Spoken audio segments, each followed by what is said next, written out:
I'm Paul Kennedy. Welcome to Ideas. Aristotle claimed happiness was the ultimate purpose of life. Mathematician and philosopher Blaise Pascal believed that all men seek happiness. The poet Alexander Pope enthused, "O happiness, our being's end and aim." Praising the virtue of happiness is both timeless and timely. Go to your local bookstore and you'll find shelves packed with titles like The Art of Happiness, Authentic Happiness, The How of Happiness, The Happiness Advantage, to name just a few. Newspapers and popular magazines regularly publish scientific studies touting the benefits of happiness. Happy people enjoy a greater capacity for intimacy in relationships. Happiness increases your physical, mental, and emotional health. Happiness makes you more creative. With all that happiness has going for it, who doesn't want more of it? As one expert in the science of happiness put it, it is the holy grail of life. Everyone wants happiness. CBC producer Frank Faulk isn't so sure. In this hour of Ideas, Frank questions our culture's obsession with happiness and wonders if it's time to cool our hot pursuit of it. Here's his documentary, Say No to Happiness.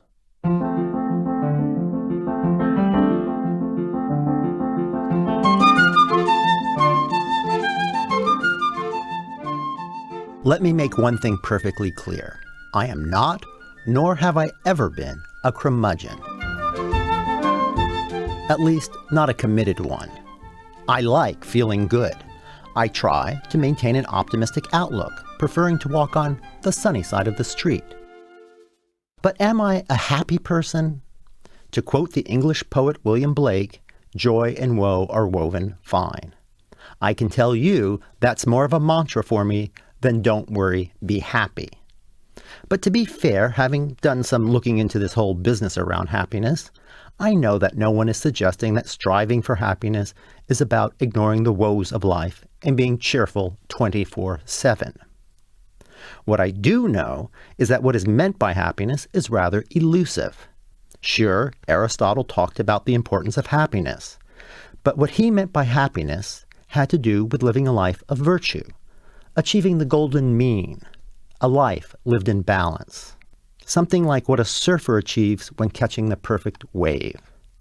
The fact is, philosophers, theologians, and scientists have failed to come up with a definition of happiness that will make everyone, well, happy.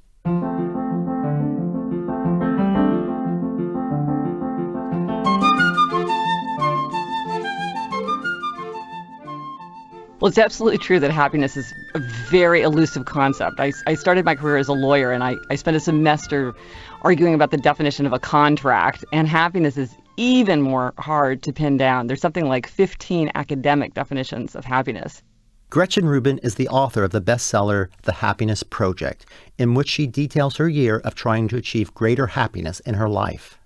For me, sort of coming to it as a layperson, the looseness of the term happiness wasn't a problem, and in fact was sort of an advantage, because it could encompass a lot of different things, and different people might emphasize different qualities within happiness. For some people, it's more about peace, and some people meaning, some people satisfaction, some serenity, some mindfulness. People emphasize different aspects of it, and I realized I didn't have to agree with everyone else, and what was really important for me was not to arrive at some perfect definition of happiness, but really to say to myself, well, how could I be happier? Whatever it is to be happy, what can I do to be happier next week, next month? So I sort of took the dodge of Justice Potter Stewart, who said of obscenity, I know it when I see it. And I decided that for me, I knew what it meant to be happier, and I didn't really have to get all tangled up in the precise definitions that are required if you're going to do certain kinds of examinations of the subject. Gretchen got the idea to devote a year to being happier while stuck on a bus in the pouring rain. Not exactly a situation that inspires positive moods. As it turns out, it afforded her one of those rare moments for self-reflection in which she wondered, what do I want from life anyway? And what Gretchen realized she wanted was to be happier. Not that she was unhappy. She had a good marriage, 2 small children she adored, and was completing a book on John F. Kennedy. What I meant by wanting to be happier was that I felt that I needed to appreciate my life more. I felt like time was passing so quickly. And I wanted to grab onto it. I wanted to appreciate it. I didn't want to take it for granted. I have a phrase that I often say to myself, the days are long, but the years are short.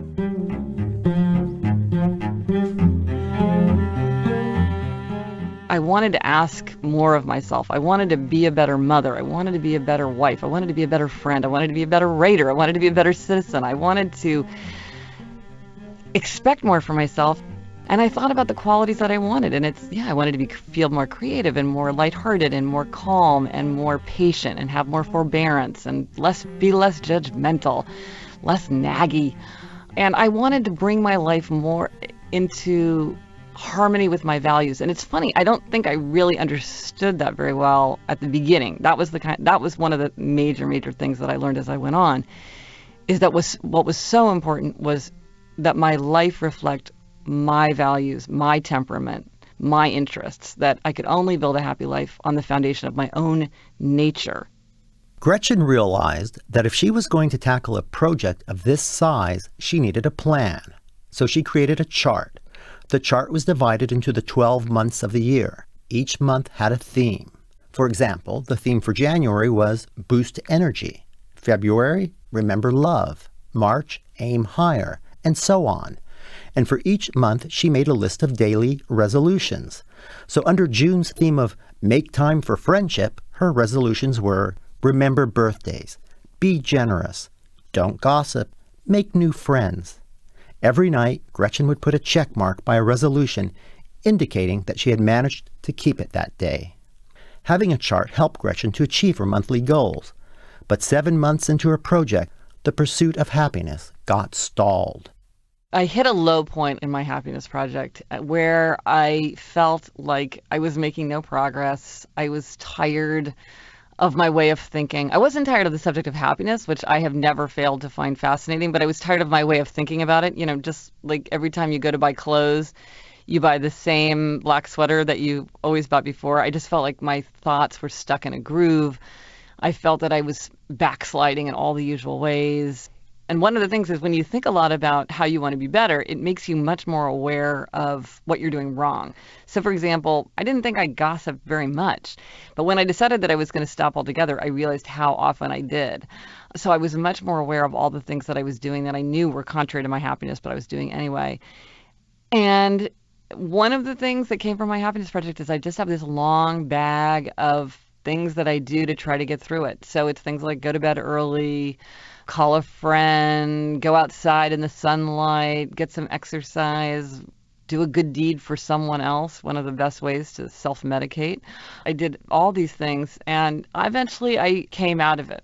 But I think it's natural to just go through these periods where you just feel blue. And that wasn't for any particular reason, but then, of course, naturally, we all have periods where, for a very specific reason, we're feeling very unhappy. So I think one of the things about a happiness project is sometimes it's not possible to be happy. It's just not realistic. You're just not in a happy time of life. You're not happy. But I think what I learned was there's things that you can do to try to be as happy as you can be under the circumstances. And that kind of gives you the armor that you need to deal with a difficult situation. Like any smart person planning a long trip, Gretchen did lots of research and preparation for her year-long journey. Many of the ideas she used to help her deal with the difficult times came from the emerging science of positive psychology. Positive psychology is really about the scientific understanding of what makes a life most worth living, what are the conditions that lead to that, and then most importantly, what are the strategies that we can use to help people move a little bit closer between where they presently are and where ideally they'd like to be. Todd Kashdan is Associate Professor of Psychology at George Mason University in Virginia, and author of Designing Positive Psychology, a book on the science of well-being. He is also a self-described provocateur in the field of positive psychology. The more that you actually take a gauge of how happy you are, or assess how happy you are, or think about, reflect on, am I happy right now? The more that you do that, the less happy you become. And it becomes quickly. We're talking about if 4 times a day you think about, am I happy? You're less like, you actually show decrements in your happiness. And the reason for that is we're leaving the present moment. So no longer are we in the present and being open and receptive. We're constantly deciding, is what I'm feeling and thinking about now fit with being happy? There's a lot of well-meaning people who are studying happiness but are not skeptical. I don't take things at face value. I'm a scientist. I want, where's the data? Where's the evidence? Mindfulness. There's this cultural obsession about taking this philosophical and ancient teachings about mindfulness, which is fantastic. But then the question is it always adaptive to be mindful?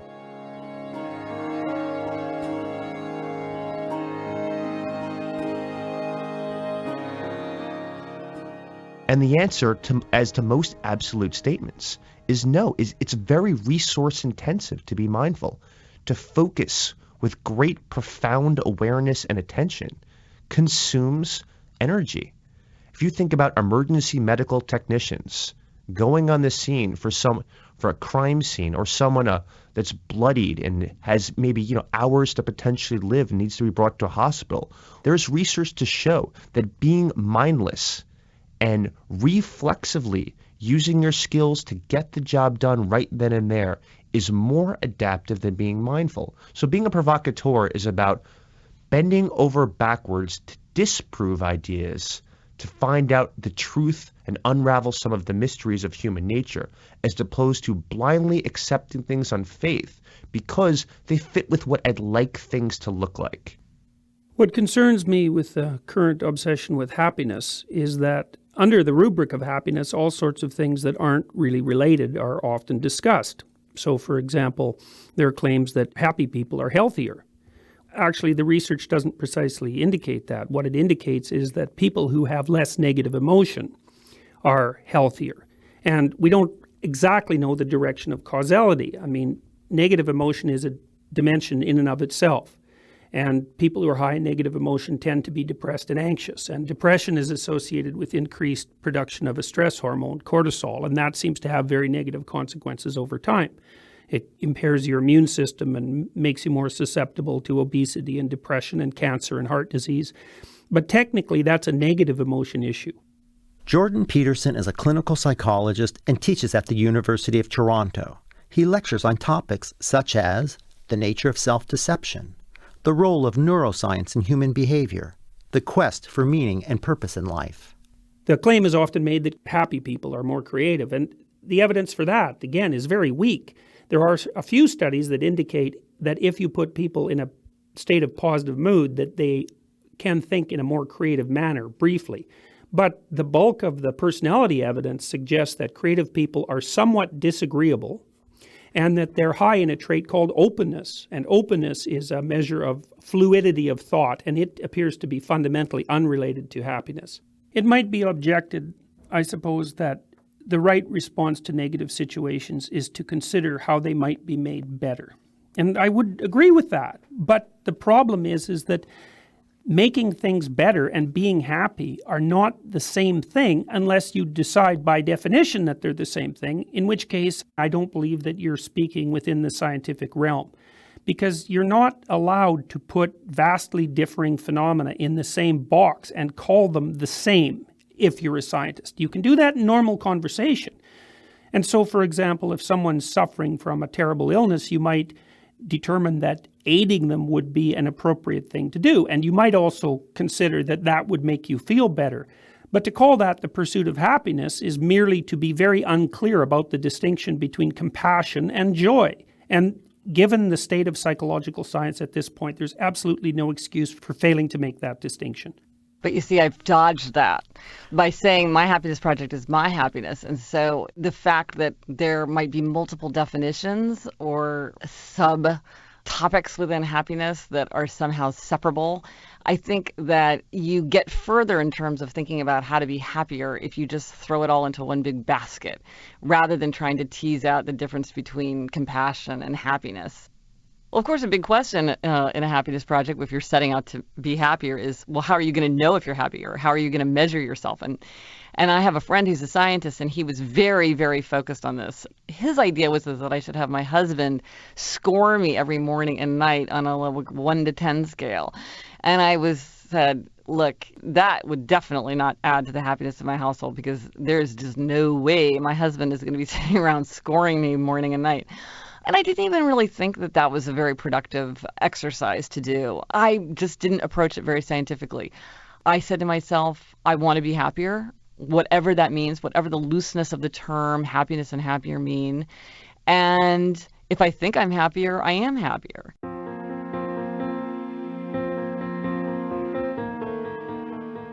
And having come to the end of it and having continued to live with the consequences of it, because I continue to do all my resolutions and many, many more resolutions. So my happiness project is really something that I think I'll do for the rest of my life. It's just indisputable to me. And I think anybody who's around me would say that I'm absolutely happier. The atmosphere of my household is more lighthearted and more calm. It seems like we have more time, but it's not like we're doing anything less. It feels more rich, but also more simple. I don't have a chart that shows me ticking upward. I don't have vials of blood showing how my hormone levels have changed, but I definitely feel confident saying that I did make myself happier.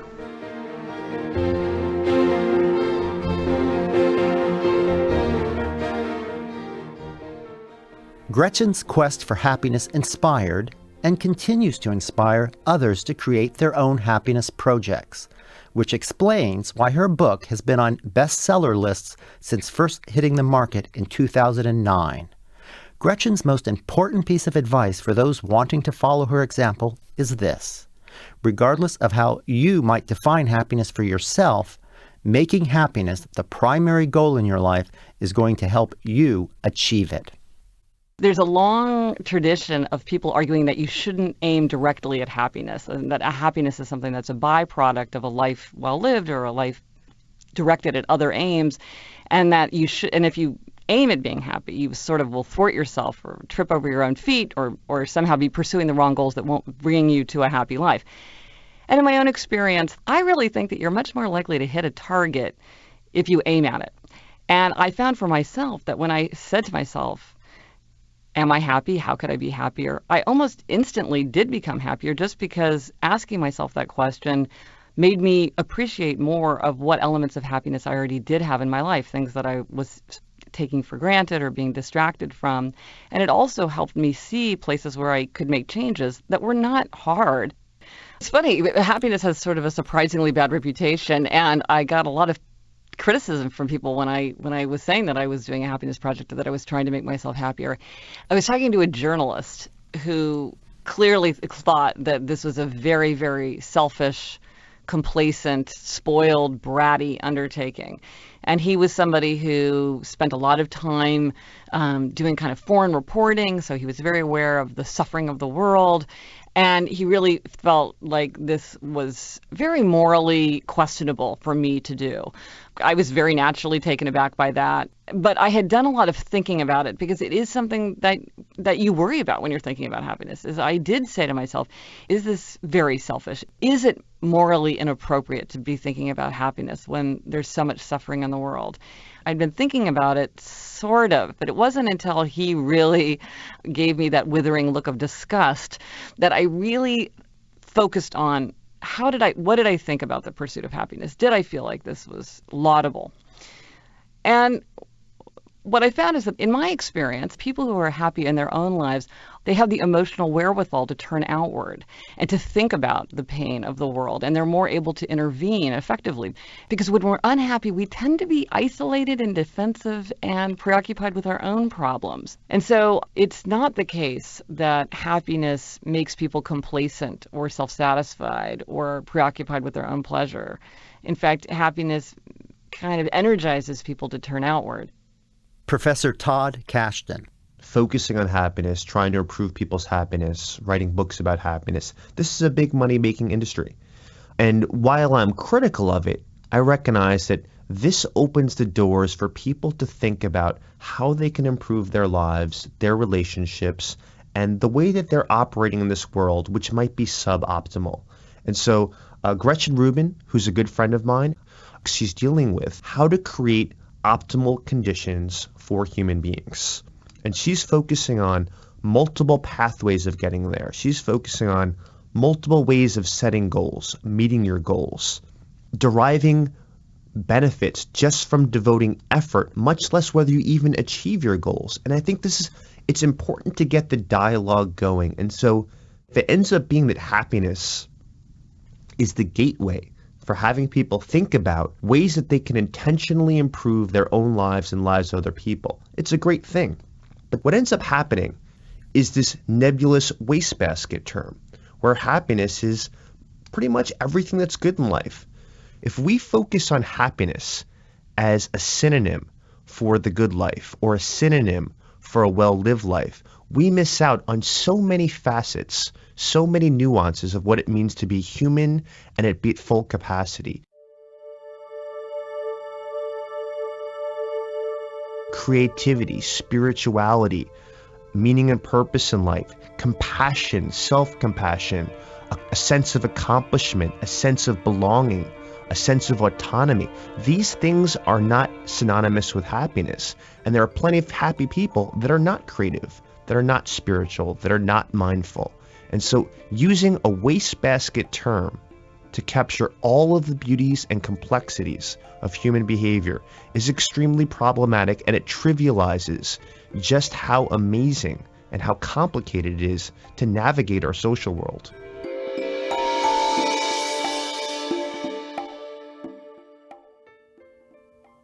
I've said that some people will tell you that the purpose of life is to be happy, and those people are idiots. And it was a bit of a rough statement, but what I meant by that, it was actually inspired by a statement by Alexander Solzhenitsyn, who was the great critic of the Soviet prison system. And he commented that happiness is something that's done in by the first harsh blow that reality deals you. And I believe this to be the case. There are many circumstances in life where happiness is not only the wrong response, but also where the expectation of happiness as a response will put you, the person attempting to be happy, in absolutely the wrong psychological state to be prepared for what must be done.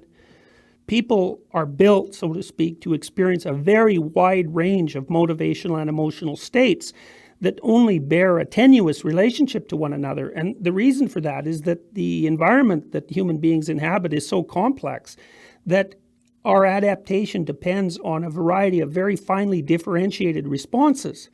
And so there is a time to be compassionate, and there's a time to be aggressive, and there's a time to be in pain, and there's a time to be anxious, and there's a time to be joyous, and a time to be satisfied. And the healthy and well-adapted person has a very wide range of finely differentiated responses, which cannot be boiled down to a single dimension, say happiness versus unhappiness. Life is not that simple, and if it was, we'd only have one emotional system. Happiness, all it is it's a barometer. It's just Dr. Phil 101. Dr. Phil always asks, how are things working for you? And if you say things are working well, that's pretty much what we mean by happiness. Happiness does not propel us forward. So it's very weird to make this the objective of your life. And what I mean by that is, while I love being a father, I will tell you point blank, with my wife listening, that it has not improved my happiness. Meaning and purpose in life, through the roof. Happiness, I was much happier as a 30-year-old, having a lot of time with friends and a lot of time to travel and a lot of time to basically do whatever the hell that I wanted to. So in terms of my happiness, it's detracted from it. Are there moments of the most profound pleasure, of the most profound spirituality that I would die for these sacred vessels that I have in my life? Absolutely. But that's not happiness. That's spirituality to me, is striving for the sacred. And the sacred is things that you would be willing to die for. Would I die for a sense of satisfaction in my life? No. Would I be willing to take the bullet over my kids? Absolutely.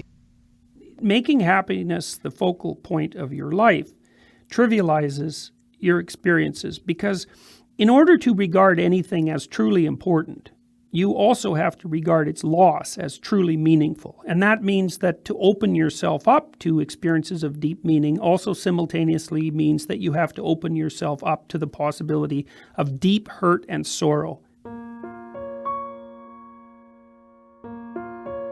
And you do that anytime, for example, that you make a relationship profound. You put your emotions on the line, and that has to be real or the relationship can't be real. And to hope that that sort of risk could be obliterated by the indulgence in a simplistic form of happiness is to shrink, I think, in cowardice from the demands that real human existence place on people.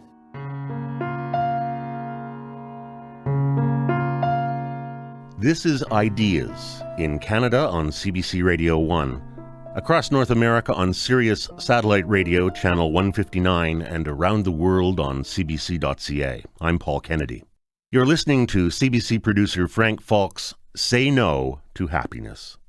The renowned psychiatrist and concentration camp survivor Viktor Frankl wrote, "What man actually needs is not a tensionless state, but rather the striving and struggling for a worthwhile goal, a freely chosen task. There is much wisdom in the words of Nietzsche. He who has a why to live for can bear almost any how." We now return to Frank's documentary, Say No to Happiness.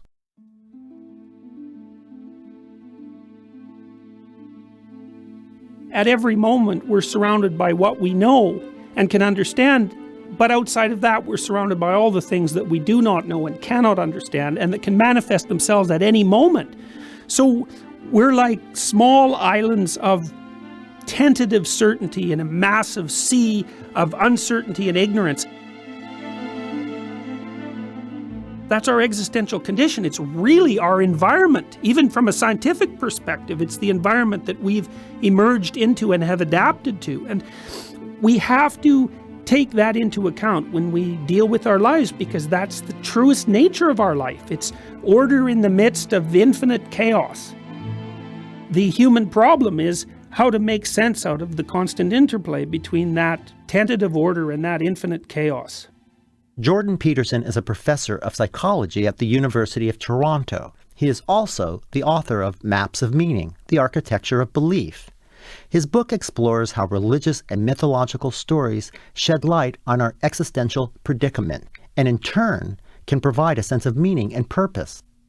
In the Old Testament, in Genesis, it's one of the most profound ideas ever expressed. The Old Testament God, in Genesis, generates order out of chaos. And upon doing so, he states, "Man and woman are made in my image." What does he mean by that? Well, he dignifies the human soul with that statement, but the attribution of dignity is based on a psychological and an ontological reality. And that reality is that what the individual consciousness confronts is equivalent in some sense to the chaos that God originally turned into order at the beginning of time, in that what you confront moment to moment is the potential of being. That's what consciousness does. It takes unformed potential and makes it manifest. And each human being has the choice about which direction that potential will manifest itself in, but not about whether or not that manifestation will take place. Because it takes place no matter what. And that's why the moral obligation of existence is incumbent on our being.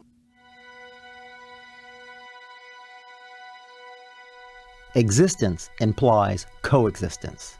To be is to be involved with the life of others. We delude ourselves if we think that we're simply innocent bystanders in life. Being is never neutral. what we do matters. You can be a creator of things positive, or you can be a creator of things negative, or you can be a creator who abdicates their responsibility. But in all three situations, you are participating in the process that turns chaos into order, and there is no escaping that. When the high school kids that shot up Columbine wrote about their philosophy, and the most telling aspect of their philosophy was their judgment of existence. They did, you can read this on the net. Their conclusion at the great age of 19 was that the tragedy of existence was such that being itself was corrupt, that because people suffered and because the world was a dangerous and terrible place, that being itself should be eradicated. And this is a very common judgment. It's far more common than people think.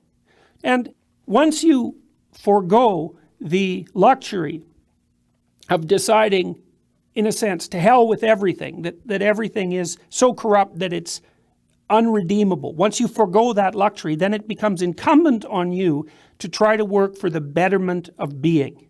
And that requires faith. And the reason it requires faith is because A, you don't know if being can be bettered, and B, you don't know if you're the creature to do it. But the peculiar thing is that you will never find out if being can be bettered or if you're the creature to do it until you assume that it can be bettered and you assume that you are the creature to do it. Critics of religious thinking believe that what faith means is the willingness to suspend rational judgment and swallow any old thing, no matter how absurd. And that's not what faith means at all. What faith means is the willingness to put yourself on the line in pursuit of those things that you find deeply meaningful. And that's why so many great philosophers, such as Soren Kierkegaard, emphasize above all the role that faith plays.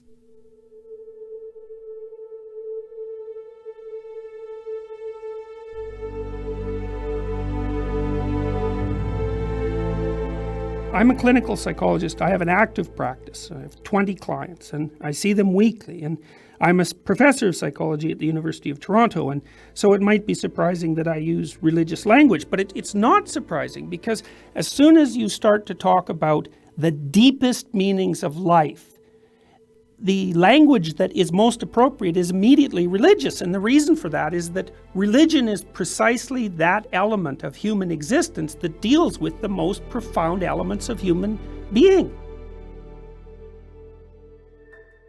I believe that the reason for this is this. In some sense, human existence is so contradictory that it's, in a manner, technically impossible.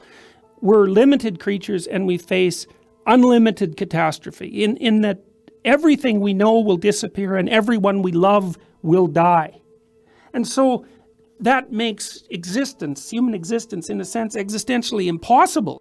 But the religious impulse combats that, in a sense, because the religious impulse opens up to the human being the possibility that there is sufficient absolute within to serve as an antidote to the absolute without. And the notion that it's necessary to have an individual relationship with the absolute, with God, for example, is a statement of the fact that we are, in fact, adapted to the nature of reality. And if we draw on everything that is within ourselves without fear, then we can develop the sorts of personalities that are powerful enough to confront the horrible absolute and to consider that justifiable and worthwhile.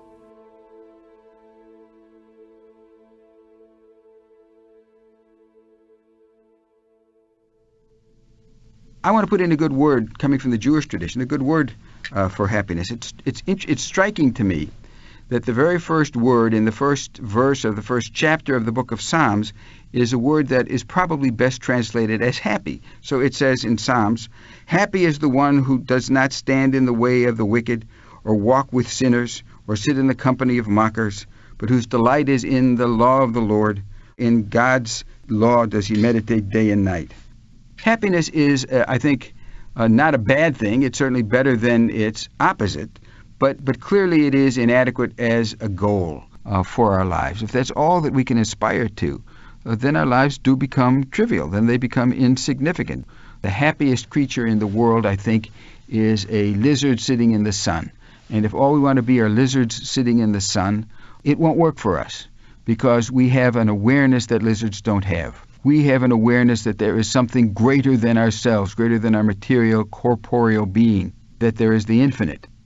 Dan Polish is the author of Talking About God, Exploring the Meaning of Religious Life with Kierkegaard, Buber, Tillich, and Heschel.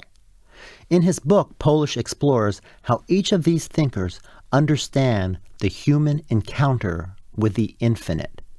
The Danish Christian philosopher Søren Kierkegaard coined the term angst, or anxiety, to describe our experience as limited beings overwhelmed by the infinite. Paul Tillich, a Christian theologian, talked about the courage to be in the face of our existential predicament. The Jewish theologian Martin Buber talked about the importance of holding ourselves open to the unconditional mystery that we encounter in every sphere of our life. Rabbi Abraham Joshua Heschel spoke of knowing life has ultimate meaning, though we can never fully comprehend that meaning, only sense it. All of them could be characterized as existentialist thinkers, by which I mean that they, like other existentialists, recognize that, as Shakespeare said, there's more in heaven and earth than there is in your philosophy, Horatio. They don't focus on creating theories. They know that the mind can go only so far. So they don't start with theory. They start with human experience. And religiously, that means that they are less interested in talking about what God is than in talking about how we human beings respond to God, rather than trying to define that which they recognize ultimately is beyond the capacity for human beings to either define or even understand. And that unless we find a way of living constructively with the infinite, living in the infinite, unless we find the courage to have faith in that which we cannot begin to understand or begin to articulate, then we're going to suffer what Kierkegaard called angst. We're going to suffer that anxiety. Kierkegaard, by all accounts, was not a happy fellow. He suffered a major romantic disappointment as a young man and eventually retreated into a solitary life of study and writing. When it came to achieving happiness in this life, he didn't believe it was possible. The best we can do is aspire to diminish the angst that defines human existence. As for the other three, who lived in the 20th century, that I've written about, Heschel, Buber, Tillich, all three of them knew a great deal of suffering in their lives, so that the idea of happiness being something paramount, I think, would look ridiculous to them. All three of them were forced to leave Germany and Europe when it fell under Nazi domination. Heschel, of course, came to the United States before the full horrors of the Nazi reality acted itself out in Europe. He was living in Cincinnati, Ohio, when he got word that his whole family had been exterminated.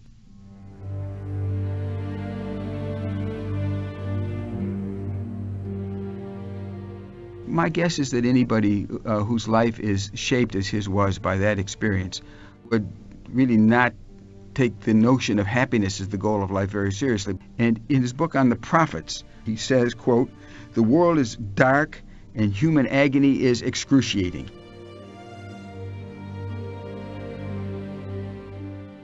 This is not the writings of somebody who could understand human life in terms of what we're calling happiness here.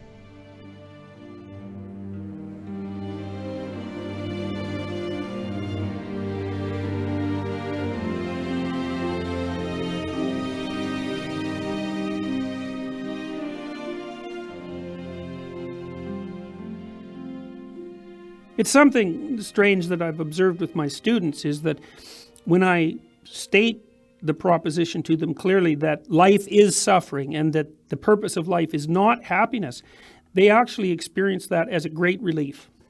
And the reason I believe that they experience it as a great relief is they already know it.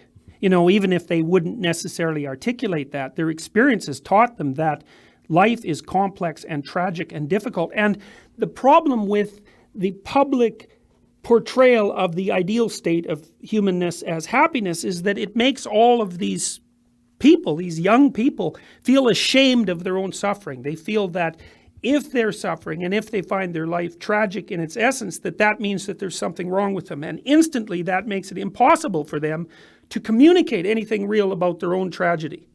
One of the great spiritual geniuses of all humanity was the Buddha. And the Buddha came to an understanding that he can talk about human life in terms of four noble truths. And the first of the noble truths is that all of life is dukkha, which we can translate as suffering. The Buddha is teaching us that the essence of the human experience is to suffer, that suffering is not some unfortunate thing that disrupts an otherwise perfect existence, or that suffering is, an accident that may befall some people. The Buddha is teaching that suffering is at the heart of being a human. And so it appears to me that the price we pay for being is suffering. And then the issue there, and I believe that this is what the greater religious traditions of the world have been attempting to elucidate, is that the purpose of life, given that, is to identify and follow a mode of being that makes life justifiable, even given the radical necessity of suffering. If you're constantly in a state of placidity, satisfaction, and happiness, then nothing is going to affect you deeply enough. Not your own suffering, not the suffering of other people, not injustice, not the horrors of the world. Nothing is going to affect you deeply enough so that you'll become deep. And life without depth is, by definition, shallow and meaningless. And there's a problem that's associated with that. Because life is tragic and because life involves suffering, if your philosophy is shallow and meaningless, when you suffer, you'll become resentful and hostile and self-critical, and then you'll become cruel and destructive. And so not only is there a necessity for your own mental health to forthrightly confront the deepest questions of life, but if you don't, then you remain a danger to yourself and maybe more importantly to others. The suffering that we experience is something that we can use. There's that well-known image of the grain of sand that finds its way into the shell of an oyster. And out of that discomfort, the oyster fashions the pearl. The angst that Kierkegaard talks about can become the inspiration for us to live in ways that transcend simple selfishness, simple egocentricity, simple focusing on ourselves. Reinhold Niebuhr, who was actually a very close friend of Heschel, said that life has no meaning except in terms of responsibility. I'm sure Heschel would shake his head absolutely.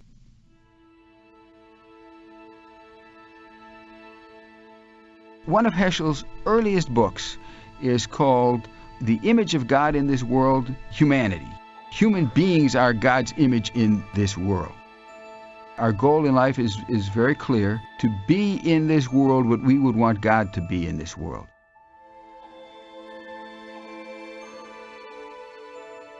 For us, through our actions and our behaviors and our engagements, to manifest God in the world. To be radically discontent with the things that exist in this world, to be radically discontent with the social evils that we see around us, to do what we can to right them, because we are God's own self, as it were, in this world. Which Heschel would say means where we finally become the most human.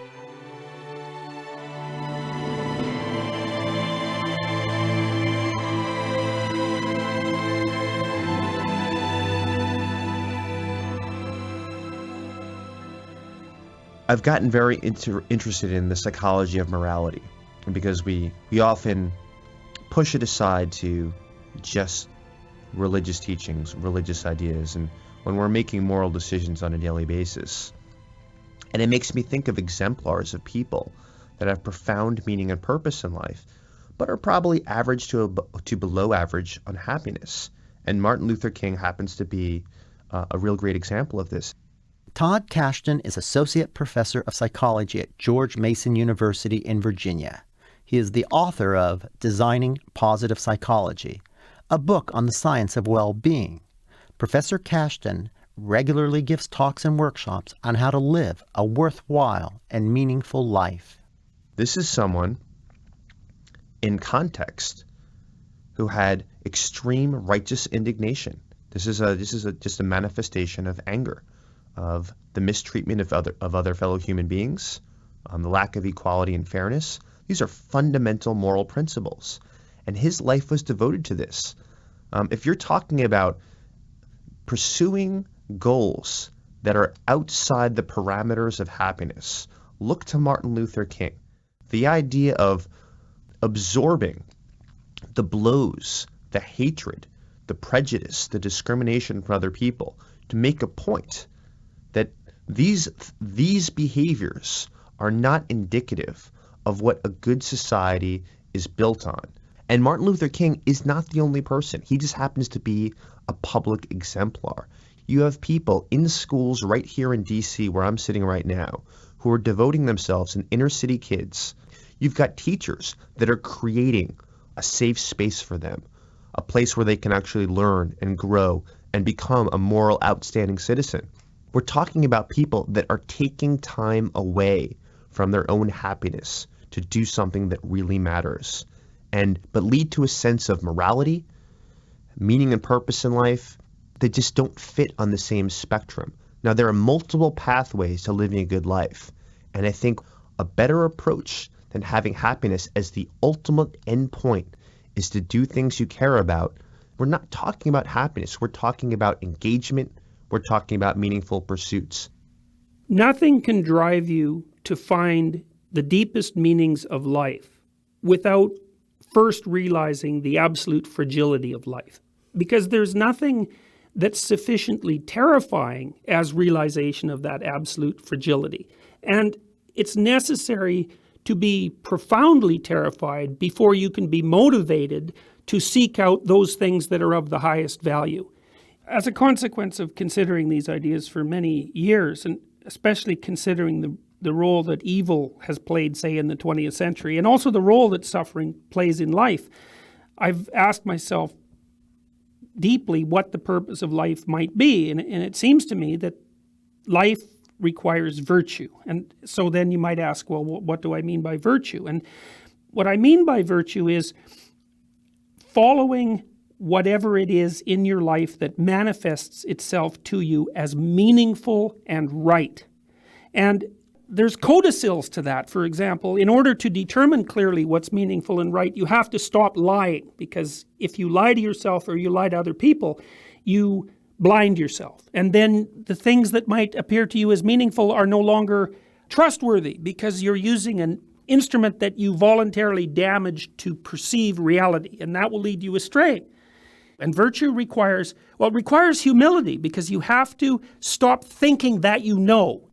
And so humility and honesty are absolute preconditions. Courage as well is necessary, because you'll have to learn to come to terms with your own capacity for anxiety and dread and aggression, and even your capacity for terrible acts.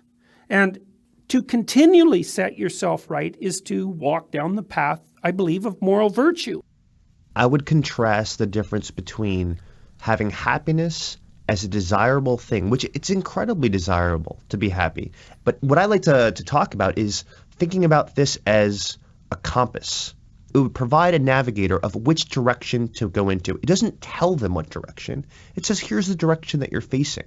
If happiness is your compass to navigate through the complexities and ambiguities of life, it means when something is negative or problematic, that's the wrong direction to move into. When it's your values become your compass, it's very different. And let me give you an example. So one of my fundamental values, I have twin 4-year-old girls, is to try to be a good father and instill good values in them and try to cultivate their strengths. And so when I'm faced with conflicts, which we all are faced with, I love writing, I love doing science, I love teaching. And I'm in the middle of a great writing session, 8 hours, I'm in flow, the words are just spilling out of my brain onto the page. And I look at the clock and I realize it's almost time for their bedtime. I've got a conflict here. Do I continue with this incredible writing session, or do I make sure I see my kids before I go to sleep? Read them a story, tuck them in, show them some affection, and maybe come back to this, and my writing might not be as good afterwards. Knowing that my values are to try and to be a good father and instill values in them helps me with the decision and helps me decide if, you know what, I'm going to go home, spend some time with my children, come back to my work. If happiness is my objective, it leaves me in a much bigger quandary of all of these conflicts of what do I do with the limited amount of time and energy I have in any given day and all these competing things that are fighting for my attention. Meaning and purpose in life and values is a very stable compass. This is a way to create a life to feel good about who we are, to have an understanding of what type of person we want to be, and try to close the gap between what we do and what we strive to become. I want to make my personal signature on my work so that I leave the world a little bit of a better place.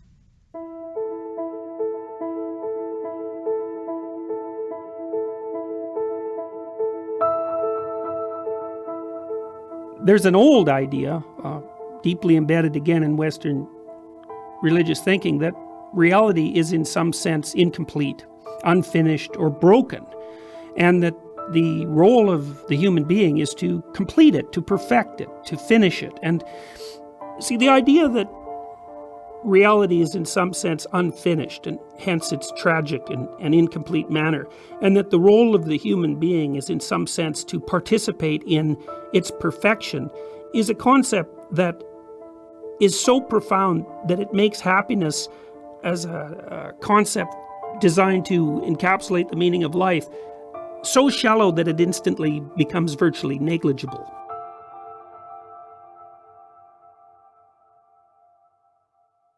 We have a hypothesis here that the purpose of conscious being is for those beings who are conscious to transcend their mortal limitations and to work for the perfection of all that exists, as a goal that justifies suffering that's unbeatable, I think. Because what it does is broaden and deepen your life in a manner that you might compare to the difference between elevator music and a Beethoven symphony.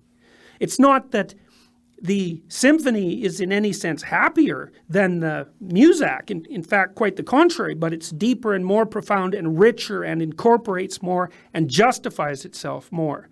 And that's the right metaphor for life, not happiness, but depth and differentiated quality and profundity to match the profundity of the necessity of suffering.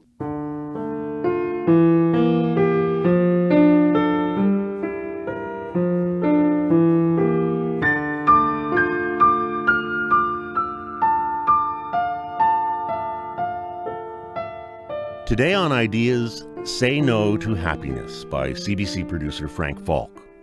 You heard interviews with Gretchen Rubin, author of The Happiness Project; Jordan Peterson, professor of psychology at the University of Toronto; Dan Polish, author of Talking About God, explaining the meaning of religious life with Kierkegaard, Buber, Tillich, and Heschel; and Todd Kashtan, associate professor of psychology at George Mason University in Virginia. Our associate producer is Liz Naj. Technical production by Dave Field. To find out about upcoming Ideas programs and podcasts, sign up for our weekly online newsletter.